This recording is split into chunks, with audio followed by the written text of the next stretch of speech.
రేవంత్ రెడ్డి ముఖ్యమంత్రి గారు అయిన తర్వాత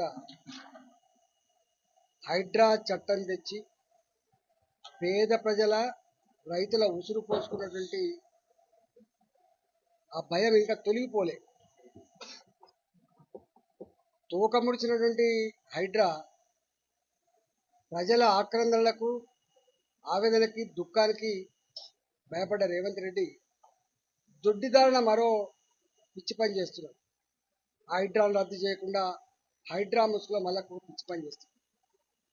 ఒకనాడు హైడ్రా సందర్భంగా నిర్దాక్షిణ్యంగా ఇక్కడ షెడ్లను కూల్చివేస్తే మనోవేదన గురై బుచ్చమ్మ అనేటువంటి రైతు చనిపోయింది.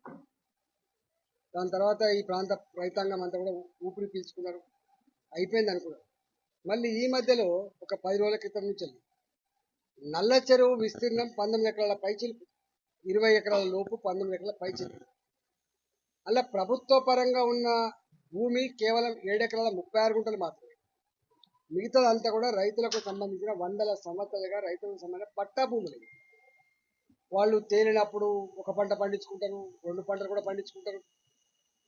ఈ హైదరాబాద్లో ఈ అర్బనైజేషన్ జరిగిన తర్వాత చెరువులన్నీ కూడా వ్యవసాయ పొలాలకు నీళ్లు బంద్ అయిన తర్వాత, ఎఫ్టీఎల్ అన్ని పోయిన తర్వాత, కట్టల మీద మత్తళ్ళ మీద షెడ్లు వచ్చిన తర్వాత న్యాచురల్గానే ఈ పట్టా భూములు ఏవైతున్నాయో తేలినాయి.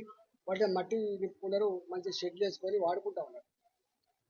ఇప్పుడు కొత్తగా ఈ నల్ల చెరువులో ఉన్నటువంటి ఆ ప్రైవేటు రైతుల భూములు నోటీస్ ఇవ్వకుండా, కనీసం చెప్పకుండా బుల్డోజర్లు పెట్టి వాటి బాయిల్ లెక్క తవ్వే ప్రయత్నం చేస్తున్నారు. మా భూములలో మీరెవరు తవ్వడానికి? మీ 7 ఎకరాల 36 గుంటలలో మీరు తవ్వుకోండి, మీరు బాగోతులు ఆడించుకోండి, కానీ మా పట్టా భూములలో మీరు ఎందుకు వచ్చారని చెప్పి వీళ్ళు పోయి హైడ్రాను వేడుకున్నారు, రెవెన్యూ అధికారులను వేడుకున్నారు.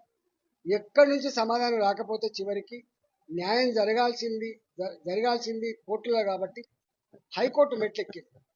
హైకోర్టు మొత్తం పరిశీలన చేసి ఉత్తర్వులు జారీ చేసింది ఏంటంటే, మీరు ప్రైవేటు పట్టా భూములలో ఎలాంటి చర్యలు చేపట్టద్దు, మిషన్లు పెట్టద్దు, వాళ్ళని ఇబ్బంది పెట్టద్దు అని చెప్పి ఉత్తర్వులు ఇచ్చింది. ఉత్తర్వులు ఇచ్చినప్పటికి కూడా ఇక్కడ రేవంత్ రెడ్డి గారి ప్రభుత్వానికి కోర్టులు అంటే గౌరవం లేదు, చట్టం అంటే గౌరవం లేదు. పోలీసులకు కూడా మరి ఇది గవర్నమెంట్ పిలుస్తాంది, అధికారులు పిలుస్తాను, మేము ఎందుకు పోవాలనేటువంటి భావన కూడా వాళ్ళకు లేదు, సోయి లేదు. వాళ్ళు రక్షణ ఇస్తారు, వీళ్ళు మిషన్లు పట్టుకొని వస్తారు.